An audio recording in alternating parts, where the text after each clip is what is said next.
തിരഞ്ഞെടുക്കാനുള്ള കാരണം ശൈവാംശമായ ദേവി ആയതുകൊണ്ട് നമ്മുടെ ക്ഷേത്രവുമായി വളരെ പരിപൂർണമായ ഒരു ശക്തി കൊടുക്കുന്നുണ്ടെങ്കിൽ അത് സരസ്വതി, മഹാസരസ്വതിയുടെ രൂപമാണ് നല്ലത് എന്നുള്ള കാഴ്ചപ്പാടിൻ്റെ അടിസ്ഥാനത്തിലാണ് ഈ രൂപം തിരഞ്ഞെടുക്കാൻ കാരണം.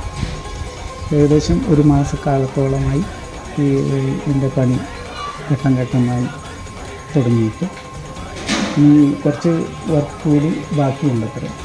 അത് ഇനി ഇതിൻ്റെ ആയുധങ്ങൾ കയ്യിൽ കൊടുക്കണം, പിന്നെ മറ്റ് പെയിൻറ്റിങ് വർക്കുകൾ പൂർത്തീകരിക്കണം.